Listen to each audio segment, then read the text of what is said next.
Okay, welcome everyone, and thank you for joining this lovely morning. I am joining from the unceded, never surrendered, which basically means stolen land of the Tk'emlúps te Secwépemc people in Secwépemc Uluk, what we know in the world as Kamloops, British Columbia in Canada. And it's such a pleasure to welcome everyone to the second session of the International School of Radical Relationism. Today, we have two presentations, starting with Christopher Powell of Toronto Metropolitan University, and then and if you would let us know the title of your presentation when you start, Chris, and introduce yourself. And then next is going to be a presentation by me, by Monica Sanchez-Flores of Thompson Rivers University. And then there will be a discussant dialogical discussion here with presenters. Benjamin Clashe from Tallinn University is going to discuss Christopher Powell's paper, and then Rebecca Nellams from Athabasca University will discuss my paper. So let's get us started. Without further ado, Chris, if you will introduce us to the title of your paper and take it away. Sure, thanks.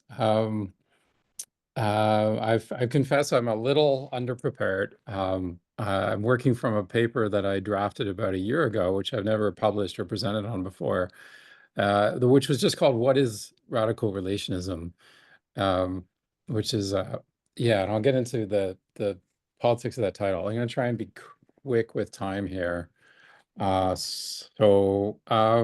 me just dive in by saying that I'm going to open with the idea that emancipation, which has been sort of the dominant rallying cry of left and revolutionary movements since the French and Haitian revolutions of the late 1700s, emancipation is a problematic concept. And I really saw this vividly during the COVID pandemic lockdowns, when the anti-vaxxer movements and even COVID deniers could mobilize a concept of emancipation and personal freedom and personal autonomy at the expense of others. The pandemic really dramatized, to me, the notion of interdependence and the condition in which my actions, my capacity to act depends on your actions and your capacity to act. And so if I'm thinking about a good society, for lack of a better word, emancipation doesn't capture everything that's at play. At the risk of being Eurocentric, that the three words of liberté, égalité, fraternité that were the rallying cry of the French Revolution, liberté has come to predominate, but the égalité and the fraternité need to be resuscitated and re-centered. Reciprocity, mutual aid, those ideas are what animates my work here. So it's in that context I'm going to shift to talking about, I want to cover like 5 separate topics, each of them very briefly. And the point of that is to stitch together a set of ideas to explore their interconnections. And those topics are ethics, politics, which I see as being 2 different words for the same thing almost.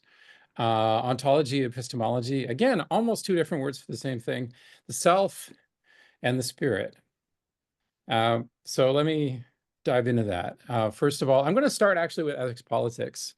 And I recently read 2 books that made a light go off for me about ethics. One was Joyful Militancy, and the other is a book called Us by a therapist named Terence Real. And what the common idea in both of these works, aimed at very different audiences, is an orientation to relationships, relational ethics as distinct from a normative ethics. So if I'm trying to practice a normative ethics, say in an intimate relationship or in a political context, in movements, if I'm thinking normatively, then I'm looking to an objective standard. What is right? What is just? What am I owed? What do I owe others? This fixed standard outside of myself. And it can be very, as we all know, I think from experience, that can be a very clunky way to negotiate relationships in the heat of the moment. If I'm thinking relationally, then my task becomes in a way simpler, in a way also more dynamic and complex, which is if I want to build an egalitarian relationship with you, whoever you are, then there's no fixed normative standard that is always going to work in all situations. What you need, what I need, what makes the relationship work what makes it reciprocal, mutual, equitable is going to be dynamic. It's going to depend on the circumstances that each of us are in at any given moment in our relations with each other and the relations each of us have with all the others in our lives. So that relational ethics, if we can use the word relational ethics to connote that orientation, that involves a deep transformation in our thinking and our practice around, whether we call it ethics in the sort of domain of virtue and justice and those kinds of ideas, or whether we call it politics. And I think there's not a great difference between ethics and politics once we dig into it. So having said that, let me back up a moment and say, the title of the paper is What is Radical Relationism? And I don't know if this is hubristic or arrogant, but 10 or 11 years ago, I published a little book chapter called Radical Relationism, a proposal or a wish list or a manifesto or whatever I called it. And that was a phase of my life where I was trying to camouflage myself among the liberals. And so I explicitly said, well, radical doesn't mean necessarily radical in a political sense. And now I want to go back and in the last couple of years, I wanted to go back and change that. And so I want to propose to you a usage, because in the circle of sociologists and others that this group has evolved out of, Francois Despolteau and I both used words like deep relationism and radical relationism. And I think it might be useful to think of it this way, that deep relationism, we could use that word to connote an approach to thinking about ontology, epistemology, ethics, and so on, that is relational through and through, that as far as possible tries to dissolve dualisms, and move beyond substantialisms and to think relationally. That's deep relationalism. And radical relationism, I propose that we think of that as deep relationism plus or joined with a radical transformative politics. And so the deep relationism isn't necessarily a political, it doesn't necessarily have any specific politics, but radical relationism does. And that's specifically a politics aimed at radical egalitarianism, mutuality, reciprocity. And of course, that involves obviously a transformation of the world. So there's my idea. Now, sorry, I'm just going to plug in earphones. Noise here. Can you still hear me? Yeah. Yes, okay, great. So if we are thinking relationally on an ethical and political level, that I don't say that ethics and ontology don't imply each other necessarily, I don't think. But there are these complementarities where it's easier to think relationally on a political level if you're thinking relationally ontologically. In the literature that is out there in sociology, relationality, the word relational means a lot of different things to different authors. There are authors who write as if relations are one type of emergent social structure, that there are, institutions, there are collectivities, there are relations, et cetera, et cetera. That's one way of talking about relations. There's also folks who talk about relations, like Bourdieu, for instance, as relative positions in a field where relationality is relatively static. But like my relation to someone who has more or less cultural capital than me, for instance, can be defined by it's sort of plotted in a grid. And then there are thinkers like Elias, for instance, for whom relationality is about process, and relationality is an actual material interaction or transaction amongst actors. And Latour is another example.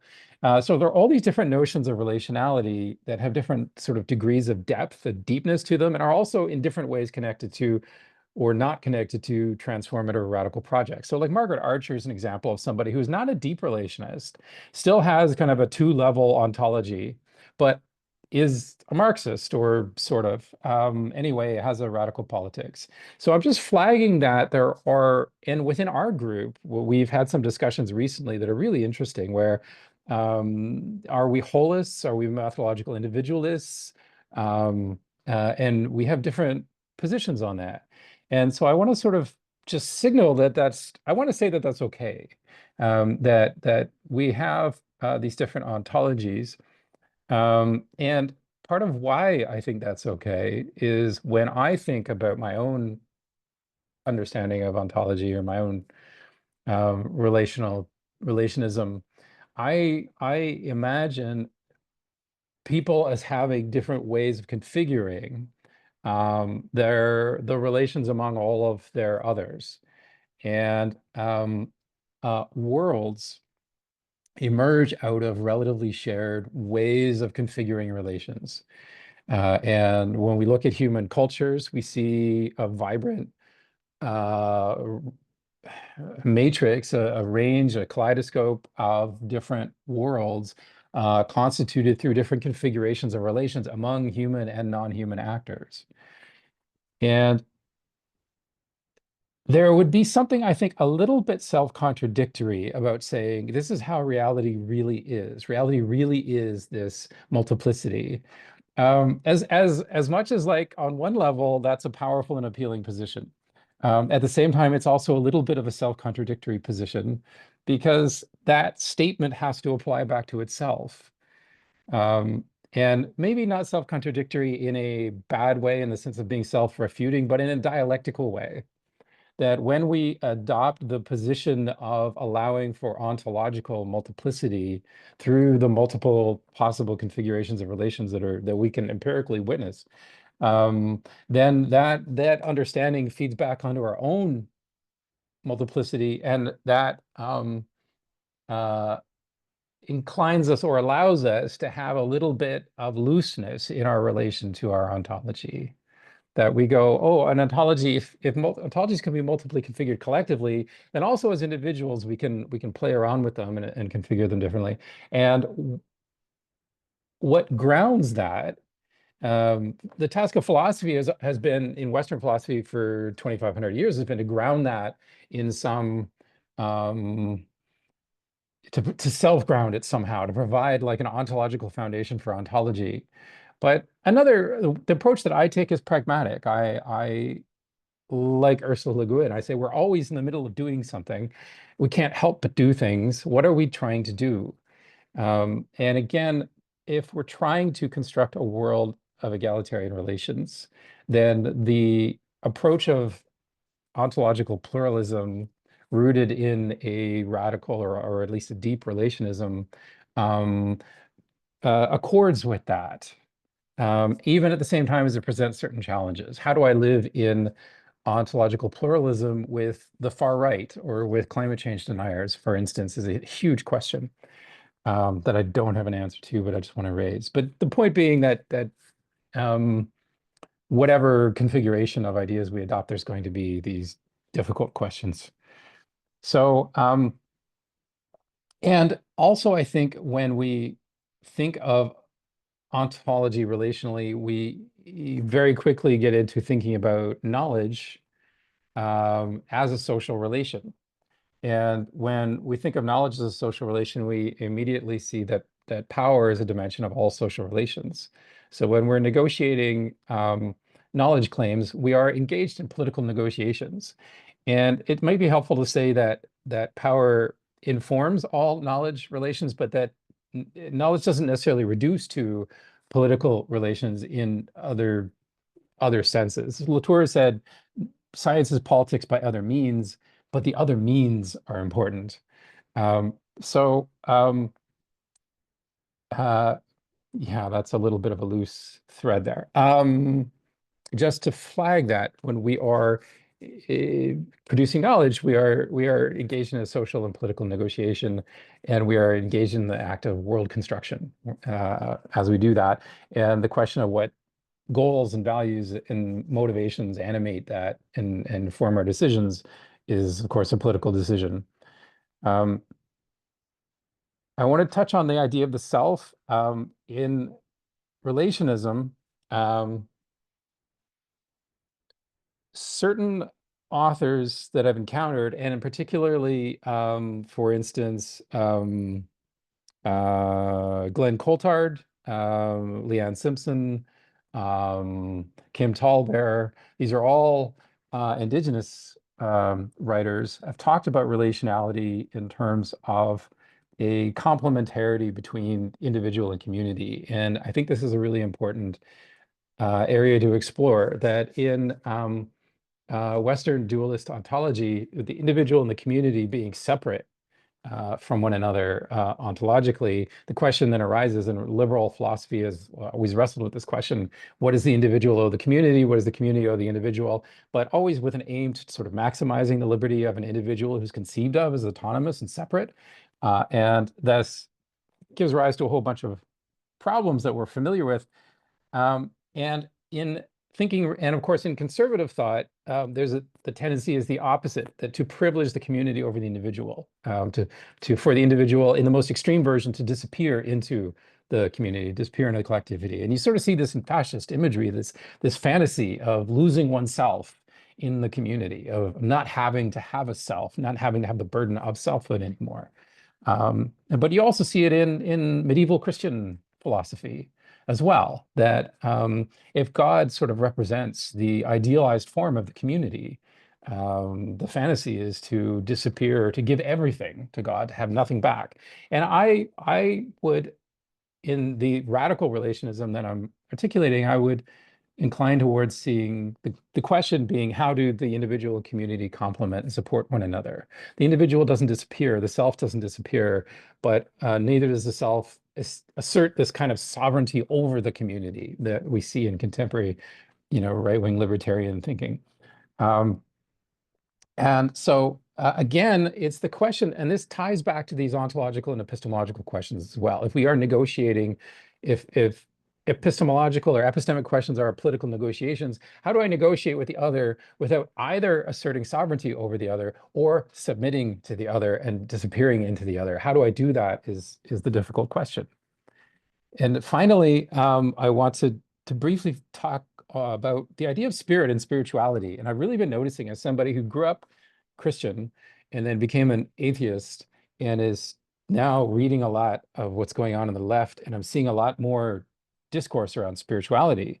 I really have struggled with this because I don't want to give up my materialism. I don't want to give up my atheism, or sort of my post-atheism, really. I got to a point where I'm like, oh, atheism isn't even a question anymore, which is a little obnoxious, but whatever. And but I don't want to give that up. But on the one hand, I want to be able to work in movements with people who are spiritual. And on the other hand, I think there's something about spiritual questions that's really interesting. If I'm approaching spirituality as a materialist and as a relationist, and what I see, one way that I can think about spirituality is this: that there are in any person's life this domain of issues and questions of things that we cannot know and that we cannot control. Our mortality, infinity, our relationship to this nebulous thing that we call the world or existence. And each of us has to live with those questions somehow. And each of us always necessarily has some sort of default way of relating to those unknowns and uncontrollables. And I think we can call that our spirituality, whether there are theistic ideas or animistic ideas, or whether one is a materialist who doesn't personify the forces of the universe in any particular way. And that's part of, I think we can have a spirituality without being theists. And part of what that enables then is a point of contact between these different ways of being in the world, that I can talk with a Catholic or an animist about spirits, and not have to say, well, you're wrong, but that we can have a conversation and work together. So, and again, that raises the question of like, what is our relation to the cosmos? And if the goal is to have an egalitarian, reciprocal, mutualist relation to the cosmos, that's as opposed to disappearing into it or asserting our sovereignty over it, then that raises a whole interesting set of challenges, that egalitarianism. So that is, I think, where I will pause for now. Thank you very much. Thank you so much, Chris, for that presentation. Got lots of really interesting points of convergence there with what I'm going to talk about. But I'm going to give the floor now to Ben, and that was Yes. like 18 and a half minutes to engage in a little bit of a discussion here of Chris's paper, and we were going to do it dialogical. Let's see how this Yeah, turns let's out. see. Okay, thank you, Monica, and thank you, Chris, of course. Thanks for sending me your paper up front as well. It's very nicely structured. I appreciate that. I also have to do a disclaimer that I'm a big fan of the 2013 piece that you wrote, whether you want to stand with it any longer or not. I also just wanted to point out, you sent the text around to everybody else to have a look. Your humility is really something I appreciated there, even to the degree where it maybe went too far, where you questioned yourself whether you got everything wrong now as well. So I don't think you did, but I just wanted to say that I really appreciate the way you wrote this. I want to maybe start with I think I have two remarks really, and one is maybe a little, it's like a softball now, maybe to start, maybe. You talk about egalitarianism a lot, and actually in the paper you are wondering if you should call it egalitarian or like a social justice, emancipation you mentioned right now, approach. And you actually say that and there I'm curious, they come apart when they're essentialized, but egalitarianism has a more fruitful way. I don't think you haven't explained this to me in the paper. Why I'm very curious about this, and maybe this is my continental European perspective, but egalitarianism has a very dusty feel to me. But I wonder what the others are saying. It's like, to me, it's this, equality of opportunity mantra that is connected to egalitarianism, which is in itself a very individualist, I think, or more essentialist way to look at it. And I know we have clashed before on questions of liberalism. So I wonder if there is an Anglo-American continental divide between us. So if you could talk a little bit more about this egalitarianism, how you see it, and then also this question that you raised yourself, what happens to it when it comes apart in essentialism? Oh, wow, that's really interesting. Yeah, you could be right about that. Um, I'm curious now how it's dusty, because that rings true. I see, yeah, but I mean, when I read radicals now, I see like mutual aid talked about. I see maybe reciprocity more than equality as as a word. So okay, how do they come apart? Well, like emancipation, I feel comes apart quite simply because nobody's autonomous. So autonomy is a non-thing. Like we're always in relations of interdependence. So the idea that I would never be constrained by anything outside myself is nonsensical. And justice, I think, comes apart. And I'm being really hasty here, but like that, it relies on some, I would say, reified or fetishized notion of the law or of the state, going all the way back to Plato, who asked, like, what is everybody owed? And he's framing that within the context of a state society. So it relies on the notion of like the good king, who maybe isn't a person, maybe is a metaphysical, ideal or something. And emancipation, or equality, yeah, I mean, there's a notion of being able to measure that falls apart. How could we measure the incommensurate needs of different people and different actors. But I think that leads us in a good direction, because equality is allied with ideas around equity, reciprocity. And if I ask, well, what does it mean for me to put myself equal to a fox or a tree or a bacteria or a virus or an asteroid floating around the sun? I think, like, just imagining that, even though there's no easy answers, it's a interesting and useful line of thought to pursue, is the short answer. Does that answer your question? I forget. Yeah, I think so. Yeah, what do you think? I mean, I'm actually very curious what the others are thinking about this egalitarianism and justice. So I would, for example,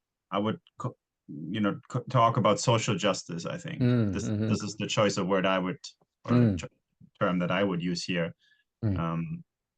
Social justice transformation or something like that. I think. Yeah. Sorry. I don't know. But Monica, can we open up here for a second, maybe, to the? Yeah. There are some For hands, I sure. see. I see a bunch of open hands. I am counting the time because we are going to have a Q&A at the end. I Okay. wonder if maybe because we've got 5 minutes into your discussion of Chris's paper.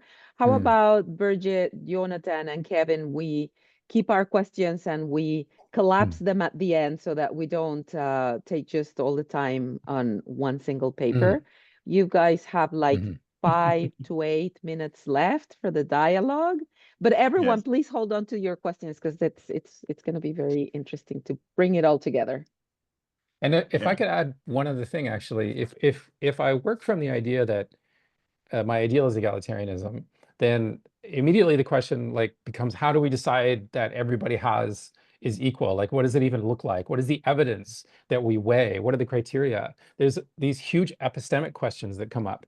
And that is, I think, those are really important questions. Even if the ideal of equality is not quite the right idea, those questions of how do we know each other, and how do we know each other's needs, and how do we know each other's pleasures and joys and pains and sufferings, is this massive, important question that as intellectuals, we are particularly well positioned to try to work on. Okay, and then I think I have there are two questions, I think, about ontology and ethics of your paper, and they might go to the core of the argument, I hope, at least. Okay, so you come from this position that radical relationalism is kind of an addendum to this deep relationalist approach from maybe Decolonial. I think I take you that this is the starting point. And you've talked about different relationalists, and their ontological positions. To me, Decolonial is this flat ontology. Everything is relations, right? So I guess my first question would be, if relational theories that are not flat, for example, Bourdieu or Archer that you mentioned, can they be also radical relationalists? Because the way you set it up, it needs to kind of fit on top of deep relationalism, or like you're actually making this. You were talking about this intellectual relationalism, perhaps, versus the political. So I guess this is where the question kind of sits at. And then maybe the harder question, I will throw them both at you. Yes. If you say deep relationalism is then this value-free relationalism, in a way what you envisioned your earlier version of radical relationalism. My first question would be, is this fair to Decolonio's deep relationalism? But then my second point connected with this, and I think this comes from my disciplinary background in international relations, where many theories or paradigms have claimed certain value freeness and universality, which I think is extremely problematic. And we made an argument, Birgit and I, for example, that no social theory can come without, every social theory comes with ethics and morals. So I wonder then, doesn't deep relationalism have to have certain ethics, morals? Yeah, and then I think basically these two aspects. So whether then radical relationism, what does it do? And yeah, aren't you writing now your old argument again that there can be something sort of political, free, politics free social theory that is deep relationism, and you add radical on top, or Birgit and I would add critical on top. Yeah. So these kind of two questions, I think they're very hard. I'll go back to your first question about the relation, and I think one way to think of them would be to think of them as dimensions that are orthogonal to one another, so that there's a deep relationism or a flat ontology one can have more or less of. And if you think of that as the x-axis and you think of political radicalism as the y-axis, then we have a matrix of positions, and so then we see this sort of scatter plot of like people who are like maybe more politically radical but less ontologically radical. Like you can be very politically radical and then have these, you know, anti-relational essentialist ideas, so on. And yeah, anyway, so there's the short answer to that.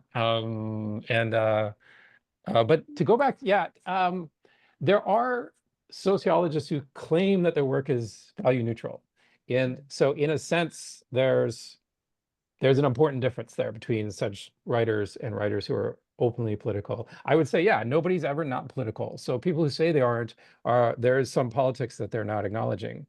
For Dipelteau, I think he espoused, like claimed to be taking a value neutral position, or that if you had a politics, it wasn't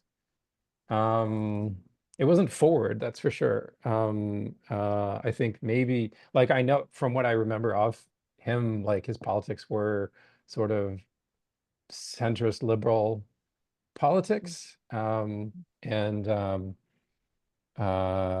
we clashed over how political our process should be when we co-edited our books and when we reviewed each other's work. There's I've lost the thread now. So you were asking the hard question about whether no, also lost, I guess, whether any social theory can be value free. I would say no. It's impossible. Partly because we make value judgments about what's important and what's not important, what's worth paying attention to, what's not worth paying attention to. Those are value judgments. And also the work that we do is always embedded in the world. It's always going to have some interdependencies. We get, you know, funding from governments to do our work. Our work is read by people and that affects their actions. There's work that is more, you know, actively trying to cultivate a particular affectivity, and there's work that isn't. But I think the work that isn't is a kind of politics. Like, I'm going to do a work and whoever finds this useful, I'm happy with that. That is a political stance. Yeah. And I would say, in fact, it's kind of a capitalist stance. Like, I'm going to make something and whoever buys it is whoever buys it. Yeah. Because maybe just the last thing, because you also talked about relational fascism or individual relationalism. I guess all these things are possible in your 2x2 axis that you have. Where I would have come from the position that if I take relationalism truly seriously, I cannot be an individualist, I think. Right. It would kind of break the 2x2 axis.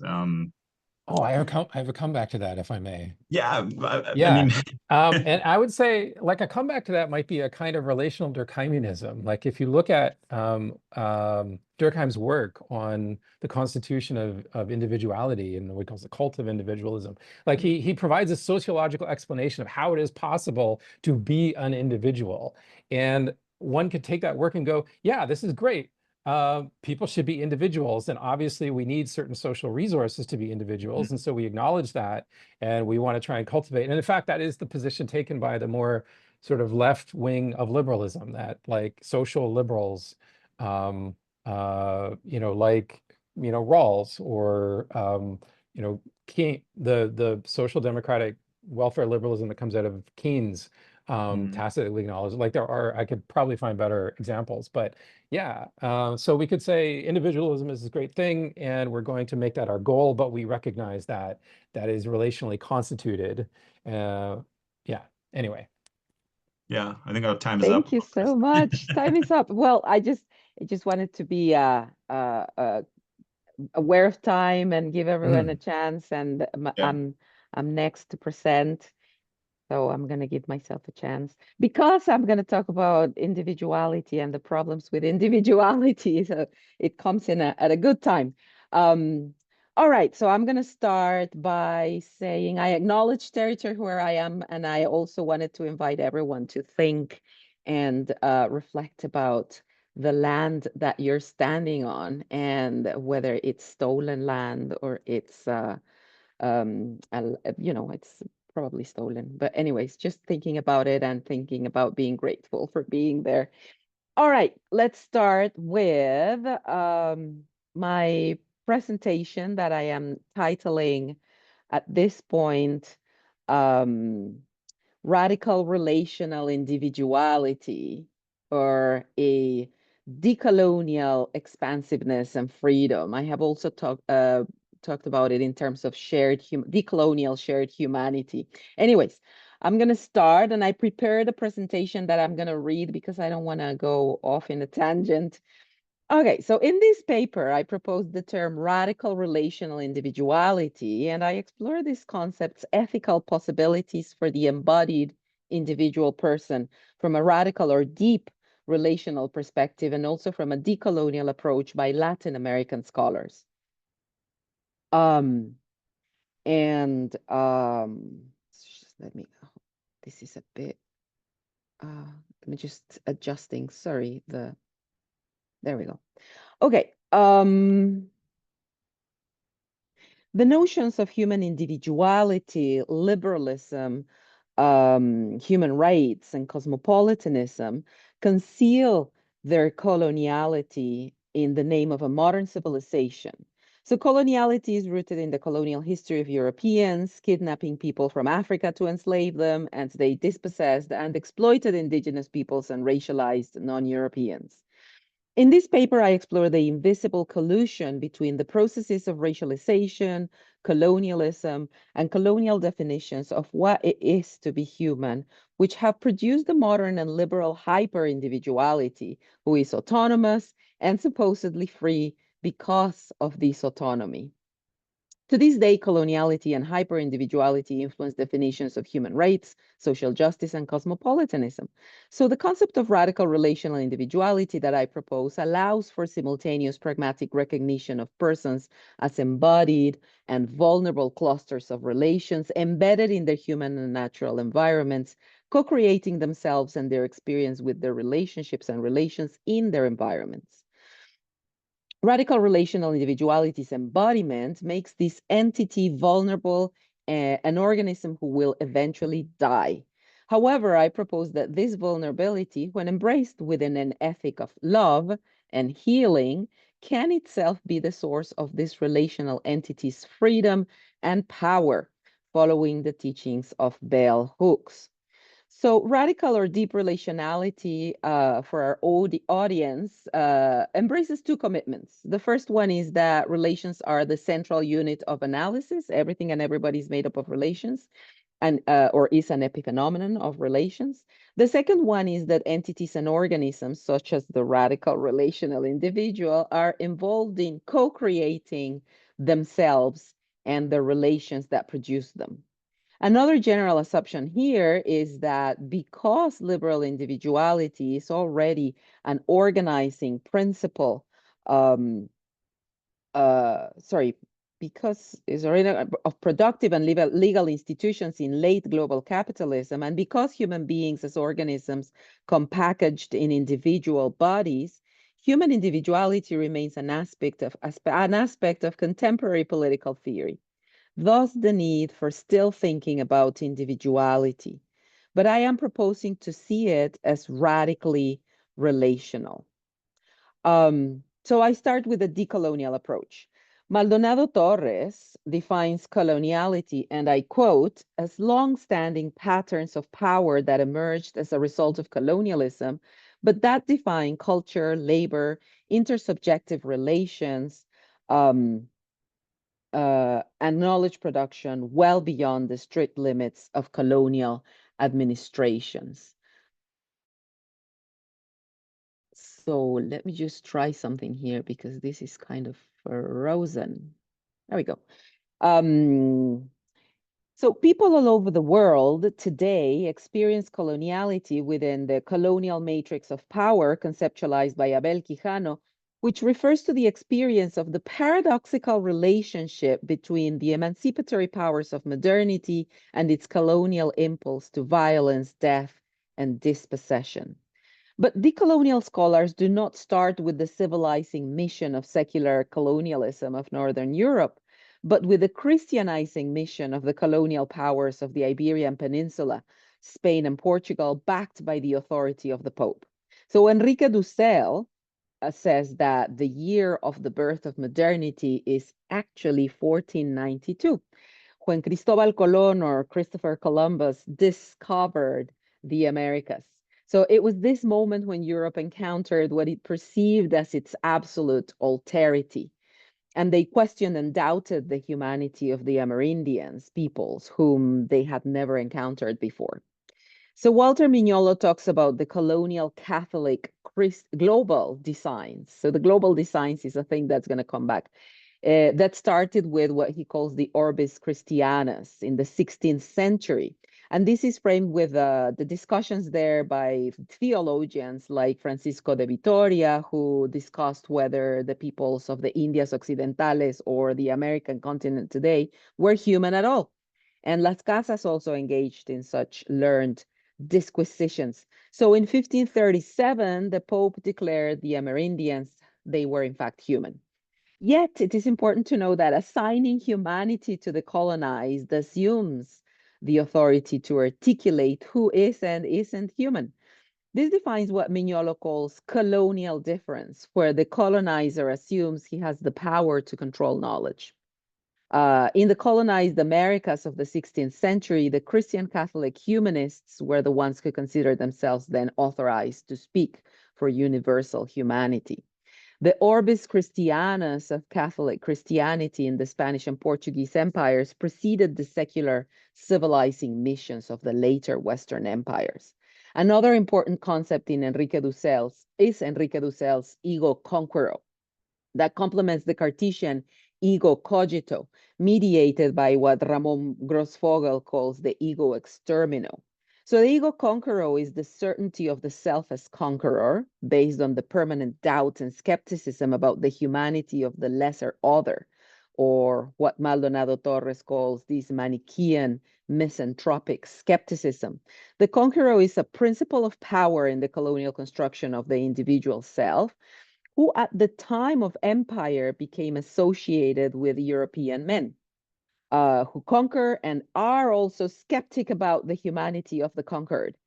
The conqueror was a necessary experiential and pragmatic source of power for the Cartesian ego to emerge in Western philosophy, these decolonial philosophers claim.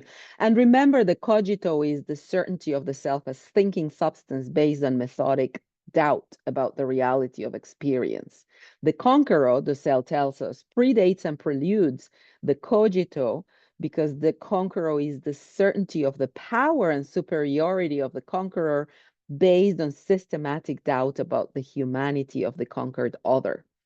The extermino, to cite Grossfogel, and I quote, is the logic of genocide epistemicide together that mediates the I conquer with the epistemic racism, sexism of the I think, or cogito, as the new foundation of knowledge in the modern colonial world. End of quote. Mignolo also discusses the cosmopolitan secular global designs. So first the Christian ones and now the cosmopolitan secular ones, whose father is Immanuel Kant, who proposed a cosmopolitanism that assumed European moral superiority and a racial hierarchy. This cosmopolitanism was in fact he says, a colonial project. In its superiority, Europe would provide lesser nations with their laws in this order. And so the white man's burden to civilize or colonize the world took place at the same time as both the European peace after Westphalia and the nation state were being built. The state would become the source of rights in the philosophies of the French Revolution and the USA independence, while the Haitian Revolution of Independence that happened at that same time was ignored by European thinkers and erased from history until quite recently. Additionally, both Sylvia Wynter and Mignolo explained that European awareness of the whole planet in colonialism took place at the same time as Newton provided the secular map of nature, or for universal reality as possible only through Western science.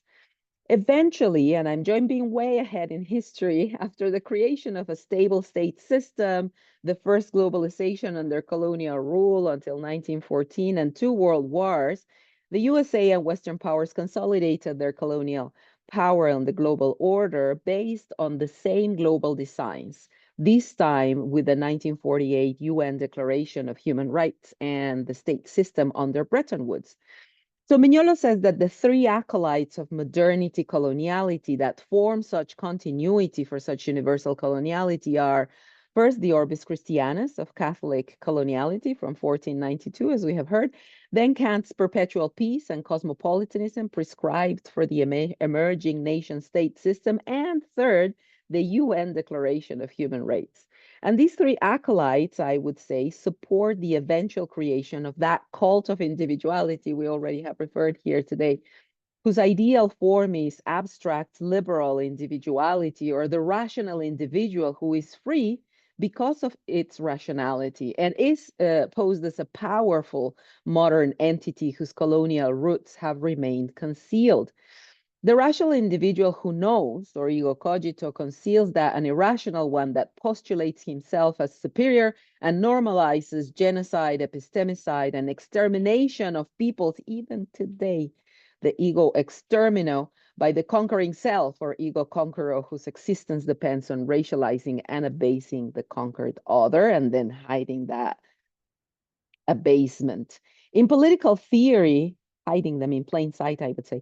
In political theory and from different bases of argumentation, this form of abstract liberal individuality has met with resistance from various theoretical and philosophical perspectives, some of which have resorted to one or another form of relationism, for example, the feminist notion of relational autonomy, and also conservative communitarian critiques of this impossibly unencumbered self, that autonomous liberal individual.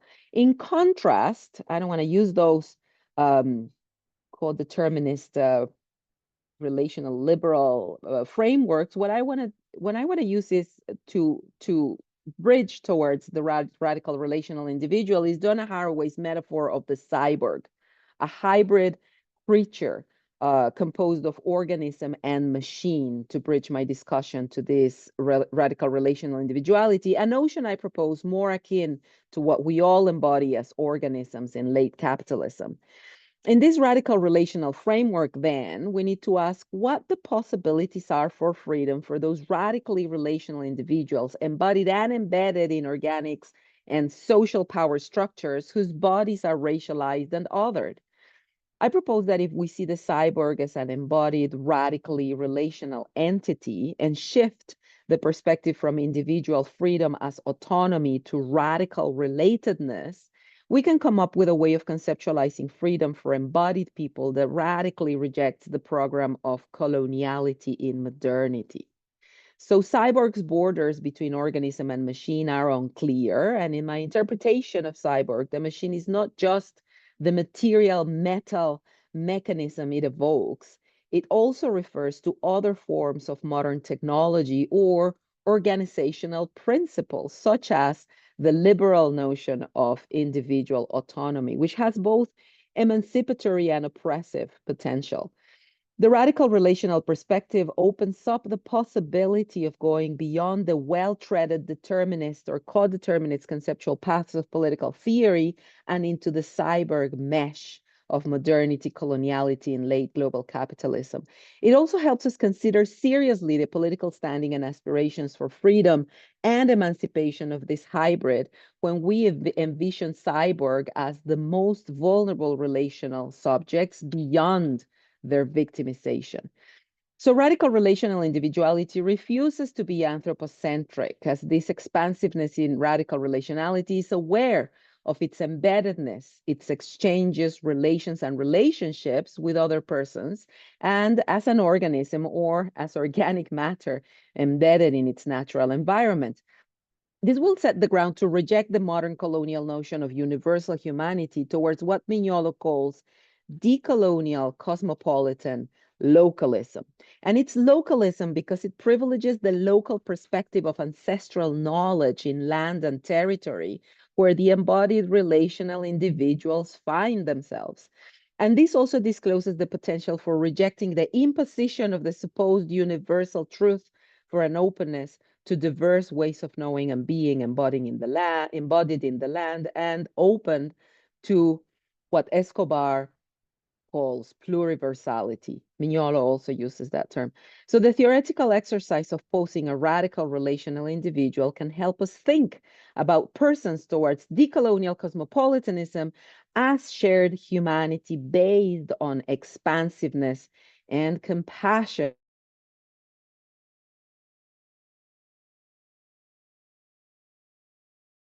Then is embodied, and as an organism it will eventually die, and it's unavoidable. Death is part of its vulnerability, and it ought, I think, to be foregrounded to think about its freedom. So imagine this radical relational individual as a person. So this person has a body, and also imagine that this embodiment is racialized, gendered, sexualized, maybe even disabled, and has so many needs. Is needed, is vulnerable, is needy, sorry. So how can this most vulnerable relational subject or hybrid can achieve any kind of freedom, you may ask? And so I follow bell hooks to explain that a radical relational individual achieves freedom in embracing what Hooks calls a love ethic.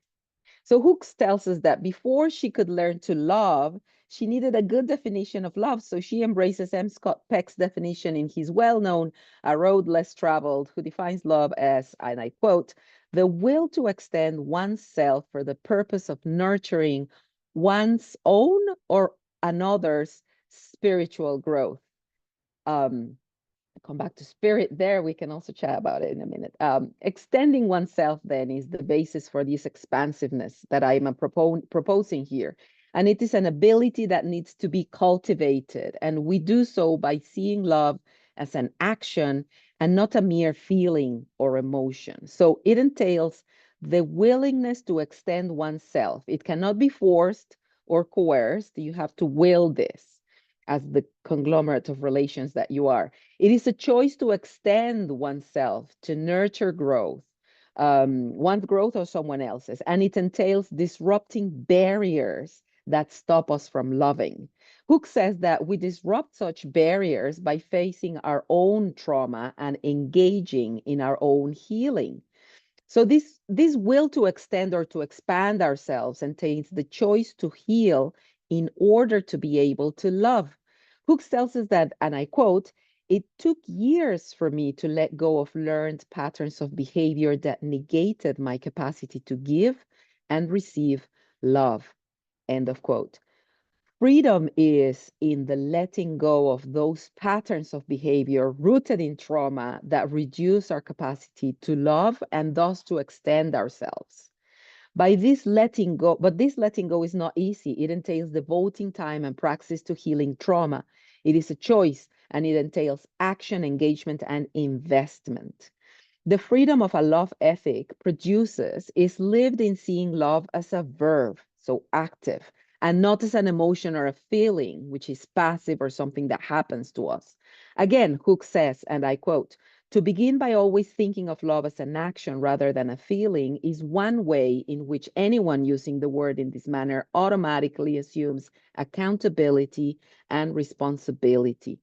I propose, based on bell hooks' teachings, that an embodied and radically relational individual then chooses to practice love as an action, and in doing so engages in healing their trauma, and in this way develops the capacity for expansiveness and freedom. There is power in this freedom, which is rooted in our vulnerability and entails strengthening connections, support from community, resilience, and trust. So modern liberal and colonial hyper-individuality, in contrast, is only free because it extricates itself in abstraction from this relationality. This form of freedom, I say, is an illusion of the fantastic type. The more pragmatic, radically relational form of individuality that is embodied and embedded can access an expansive form of love ethic by healing and thus developing their capacity to love. And I hope this short presentation conveyed that the capacity to extend oneself to nurture growth, our own or someone else's, is a choice that can cultivate our capacity to for love and expansiveness.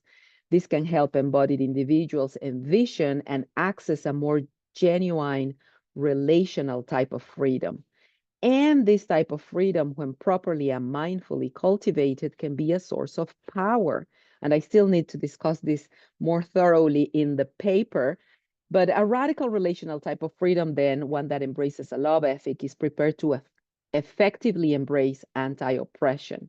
And as Hooke says, and I quote to finish the presentation, is the moment we choose to love, we begin to move towards freedom, to act in ways that liberate ourselves and others. That action is the testimony of love as the practice of freedom. End of quote.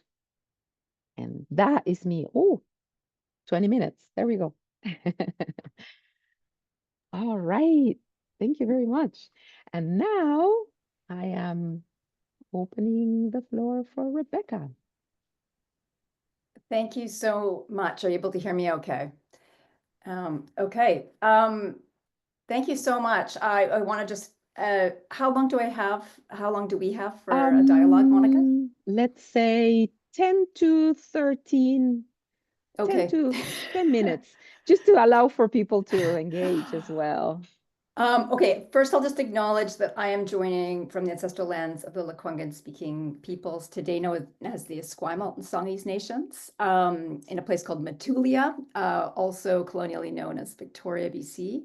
And I mentioned that not as a throwaway, but because my relations over the 20 years I have lived on these lands and the 6 generations my settler family has been on Coast Salish lands has profoundly shaped the way that I understand and experience relationality in the world. So just wanted to put that in. Thank you so much, Monica, for such an incredible piece of work that you shared today, but also the paper that I was able to review in advance. I want to acknowledge that I'm new to this group, and so I feel really honored and welcomed in to be jumping in this way to discuss your paper. Your paper is incredibly layered. There's so many rich strands. I feel like we could talk for hours and hours. So I really hope to just start a conversation that we can keep, continuing with today. To be honest, the first thing I wanted to actually note was actually about your style of theorizing. When I sat with your paper, reading your paper, it reminded me of the eco-phenomenologist David Abram, who speaks about how might we find what he calls magic words that engage the senses beyond the rational sense, that don't just make sense to our head, but actually connect to embodied sensing and knowledge. And this is something I personally am striving to in my own theorizing. So I'm always really kind of aware of this when I come across it. And it's not always that common in theorizing, and I sense it might be more common in this group. But I want to acknowledge that many of your words, phrases, and ideas really genuinely did activate multiple senses beyond my rational sense of understanding. And that I experienced that actually is quite moving. Like, it moved me. It led to some real aha moments for me. So, and maybe we'll have time to get to them, maybe we won't. But sometimes things that I really hadn't thought about before, quite in the way you were talking about them once articulated, shifted my perception of them now, where I can't unsee it in that way. And so that really connected to some experiential knowledge as well. And in this way, your work really models a form of theorizing that I experience as itself kind of an unconcealing theorizing or bringing to light relational theorizing in that way, as you were enabling things to emerge that were hiding in plain sight, as you speak of, to be brought forth.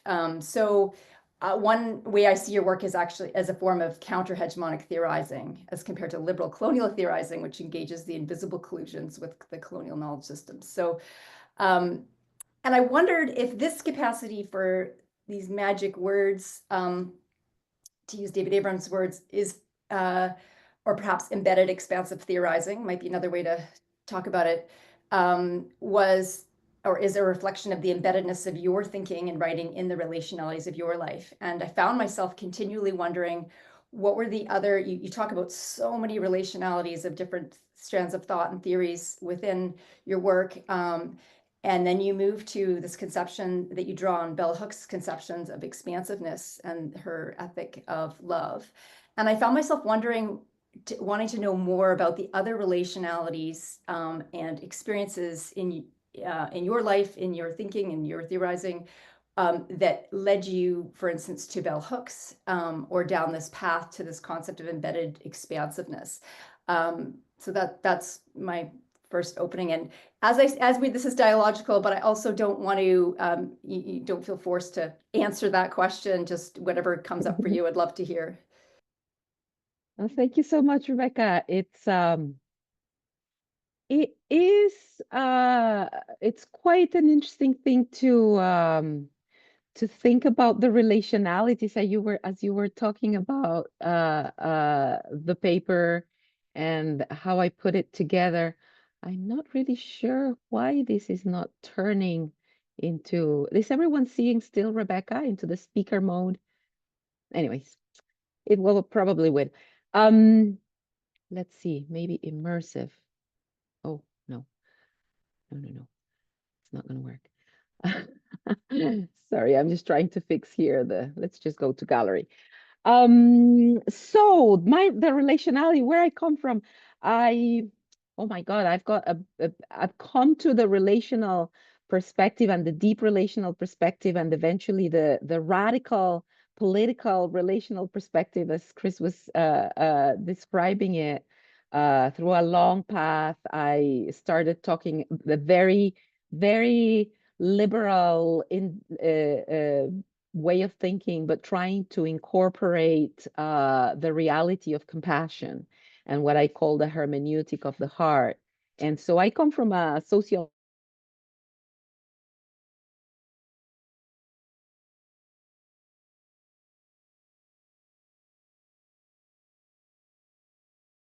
13, that's when I met Chris and Francois with the relational perspective, and got very engaged with that perspective because I felt that's what I had been writing about. My PhD was associated with the work of Humberto Maturana and Francisco Varela in their autopoiesis, and how that could be translated to a sociological perspective.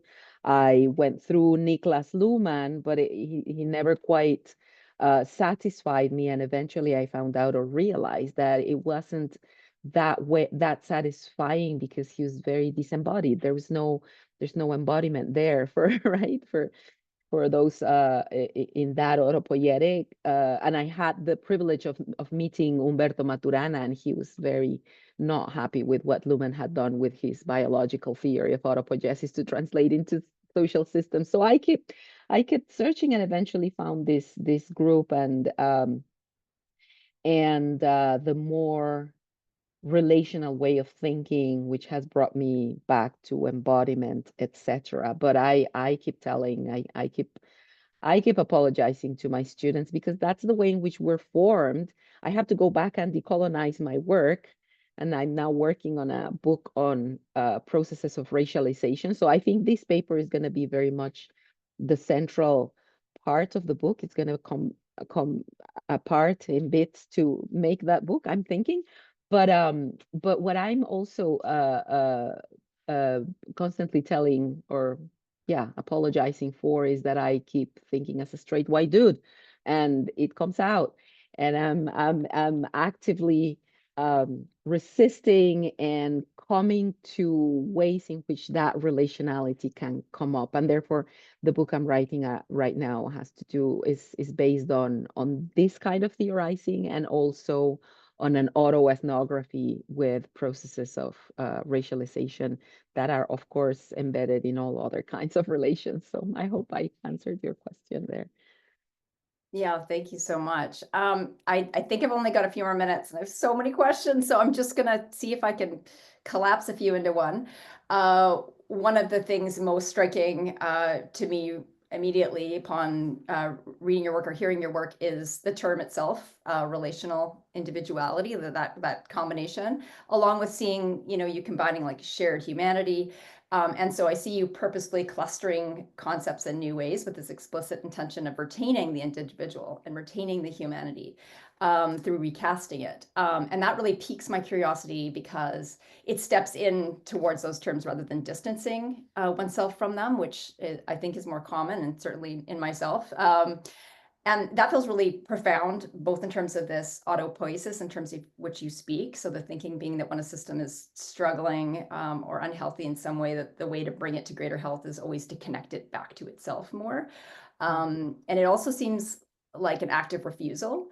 And that made me think of Mohawk scholar Audra Simpson's work on ethnographic refusal, to refuse to cast the individual and the human as terms through embracing them.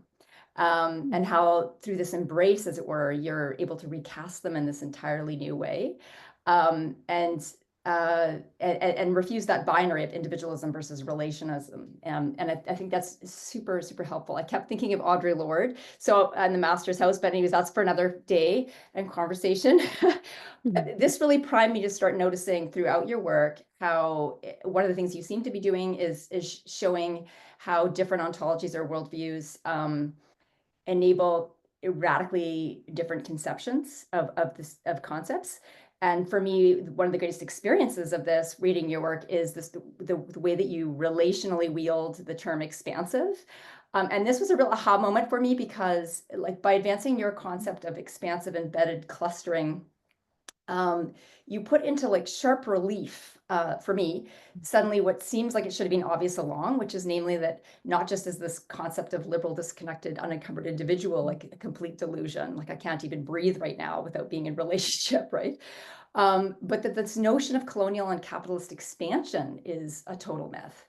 So this like that actually it's the opposite.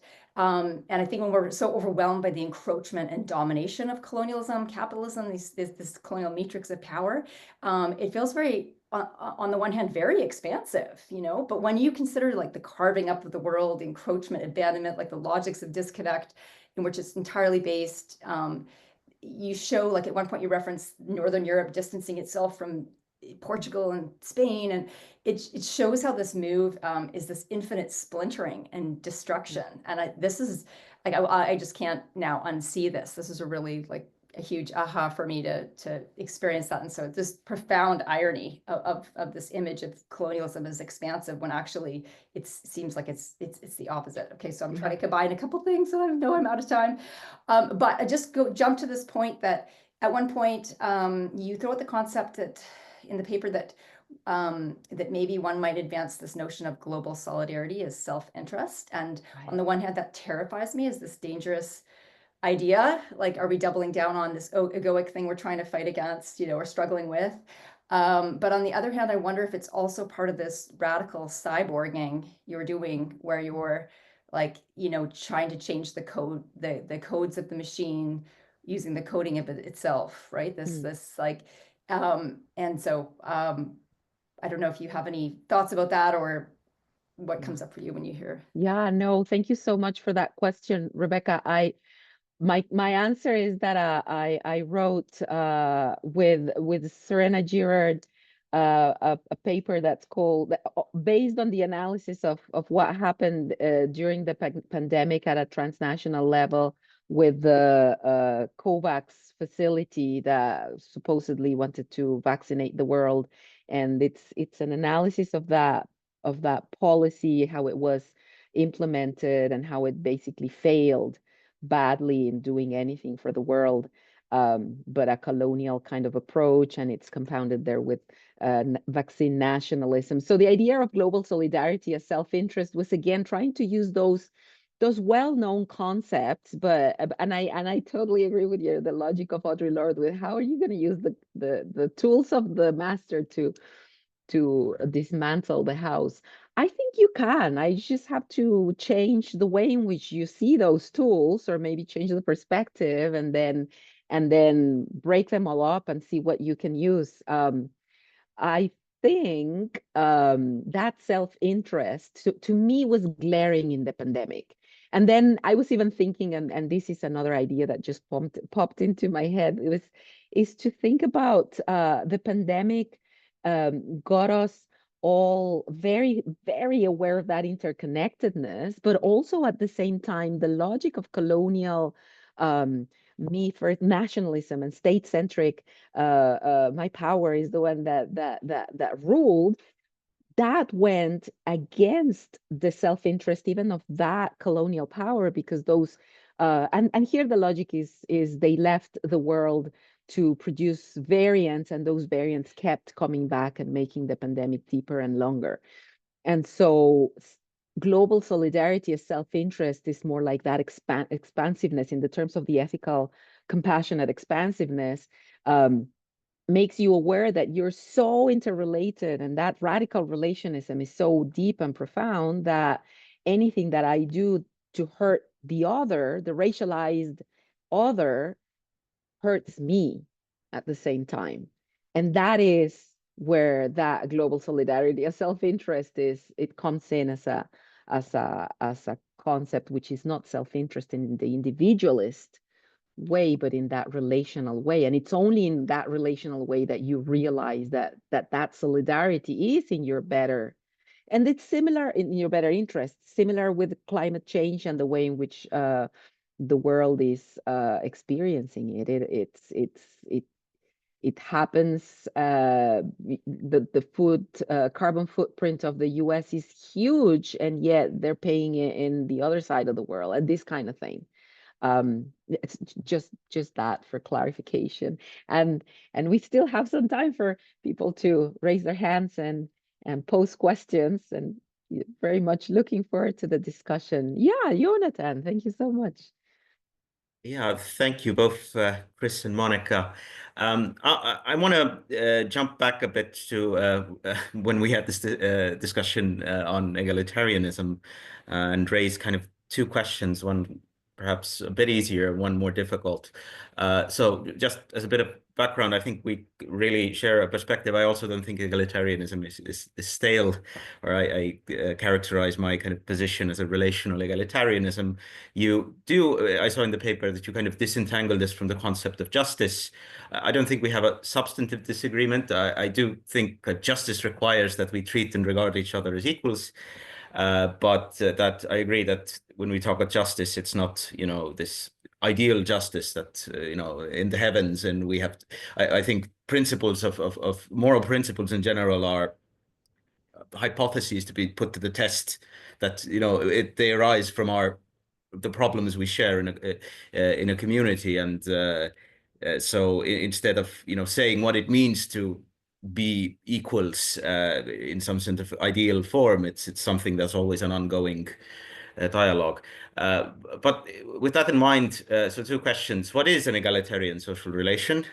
And second, you also raised the question about I don't know, other political movements and so forth. Can there be egalitarian social relations between political enemies? Yeah, thank you. Wow, those are. How about we collect a set of Yeah. questions and then we address them, because I'm seeing we've got like 10 minutes left, and so that we don't spend we do the best of it. Okay, Kevin. I think that Tony had his hand first. Sure. All right, thank you, Kevin. my computer is somehow slow, so you're all frozen for me. I wanted to ask a question to Monica, actually. I couldn't quite catch on the way you used Haraway's cyborg in relation to the radical relationality argument. And this particularly kind of manifested itself for me at the moment when you were discussing when you asked us to imagine this vulnerable person that has to turn themselves to love and all of these things. I want to understand a little better your thinking on that, because maybe I misunderstood you. That's totally fine. But at one point, it just seemed I couldn't really first understand how it connects to the cyborg, Haraway cyborg, and number two, I couldn't fully grasp the idea that someone who is racialized, gendered, and you said also potentially or likely disabled, how they themselves would be able to follow that kind of love, right? To deploy that kind of love in the context in which they live, which is, you know, they're probably also lower class if we think about class and all of these other things. So I want to push on that imagination a little bit just to get these linkages clarified. I hope this makes sense. Thank you. Thank you so much for that question. And Kevin? Thanks, Monica. I'll say it quickly, and mine is more of a comment, but maybe touches both of the presentations. It stems from the conversation we were having on equality in Chris's presentation. But one thing that stands out to me in this question about equality, and we're talking about social justice as maybe a lens in the social justice field. We often talk about equality, we talk about equity as sort of parts of what social justice is. And in some respects, I think there's this inevitable issue where we face the idea of how do you universalize a concept? Like what do we want out of our politics? Well, we want a certain kind of applicability that goes across the human condition, non-human condition, however we might define that. Equality sort of touches that idea. And in some respects, when we talk about equity, it's about achieving a certain outcome of equality as well. And I also see that in for instance, in Monica, the way you talk about bell hooks is the way of the role of love in establishing bonds of healing, and so there's a certain posture towards how do we include, how do we see others as on the same plane as us. And so in some respects, I feel like equality, maybe there's an inevitability with the concept at some level. I'm not sure, but yeah. Thank you. Would you like to have a go at the questions, Chris? Sure, thanks. And I'll try to be really concise against my natural tendency. Justice, I have real conflicted feelings, because on the one hand, I have this very severe critique of it. And on the other hand, it is a concept, probably more than any other single word, that mobilizes people in the pursuit of reciprocity, mutuality, and equality. It's one that maybe we can't do without. And maybe all I can do is sort of signal some problems or troubles that come up with it. And so that's sort of all I want to say there, is just to point to the way that concepts of justice are indebted to some notion of the state and of an authority above human agency. But more can be said. What is equality? That's a fantastic question. And I'm thinking that equality, and maybe most concepts really, you know, there's the Buddhist parable of the raft, you know, like a person comes to a river and they spend all this time building a raft, and they cross the river, and then they're like, what do I do with this raft? Well, I have to leave it behind. I have to keep going to where I'm trying to get. And maybe equality is one of those words, as like a raft. You know, Foucault talked about power relations as there can be dominance where power flows in one direction primarily, where there can be relative equality where, you know, power flows back and forth between us freely. And that helps me get a little part of the way to thinking about what equality is. And it could be that the work that does, that shifting our orientation in that direction, eventually obviates the need for a notion of equality. Yeah, it's a huge question. sameness is we all get the same treatment. Equity is we each get what we need, which of course begs the question of what do we need, which begs the question of what counts as like a valid need, and so on. Oh, there's all these difficult questions. But like if we're shifting to equity or equality in the sense of people getting what they need or actors getting what they need, then that takes a certain direction. And I'll just have to leave that hanging. Can there be egalitarian relations between enemies is a fantastic question. And I think sort of yes and no and yes, because if we think of enmity as a process, what's the goal of my relationships with my enemies? Is it to destroy my enemy, right? Very classic, you know, or is it to, even if I have to use force or use violence even, is my goal to destroy my enemy, or is my goal to get my enemy to talk? Maybe, you know, there's a point where we can stop being enemies. And maybe so then an egalitarian spirit is that's the direction I want to move in, rather than a condition, I can presume. There we go. Thank you. Thank you, Chris, for those comments. And thank you for the questions. I want to approach the idea of equality as reminding everyone where it comes from, which is a religious Christian idea of equality under the gaze of God, and then eventually it became secularized, and now we're stuck with it.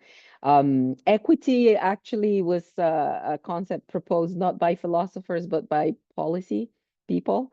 And it is really a more pragmatic way of looking at it. It's trying to aspire to that ideal of of equality through taking into account our differences. And there are so many and so deep that I don't even know if that is even achievable, but it's something that we can aspire to maybe in our straight white dude ways of thinking, or, you know, liberal ways that are also very embedded in everything that we do in our institutions, in our values even.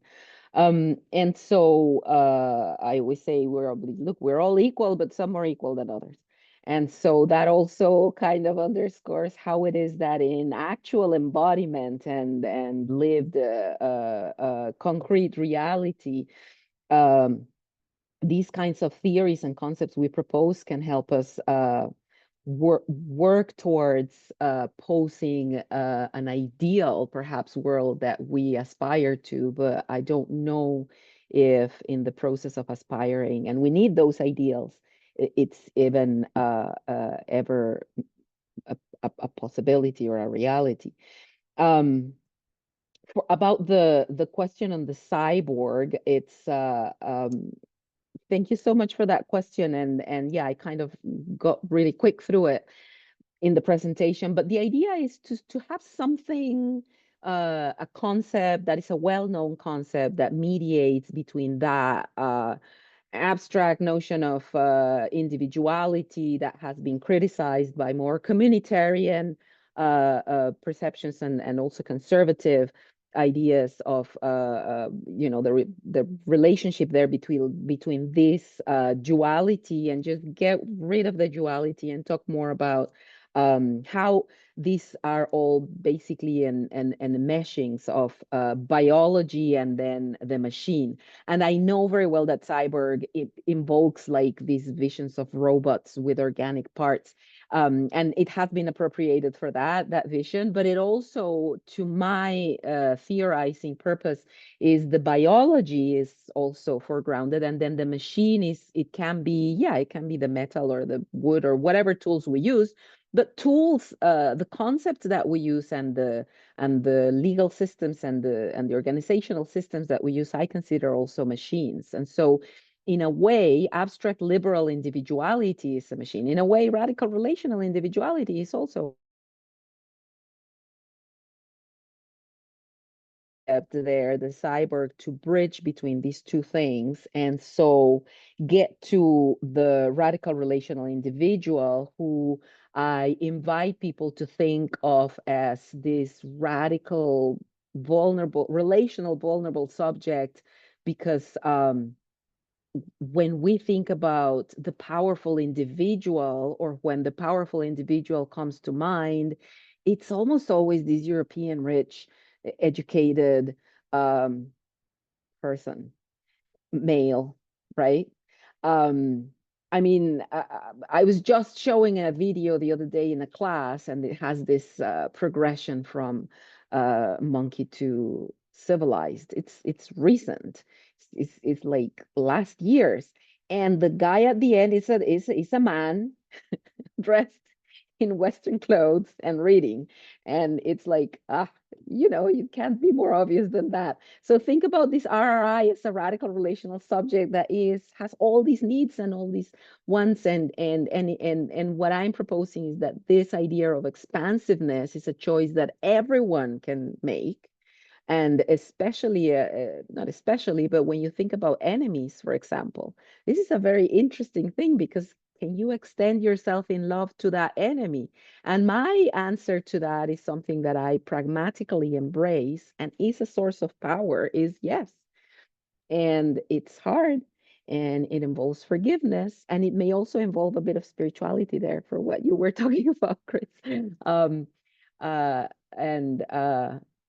and it involves all that, and that's powerful, because eventually, if you manage to do that and embrace that enemy in love, I don't know any other source of freedom and power that it's more powerful than that. And I think it's doable. I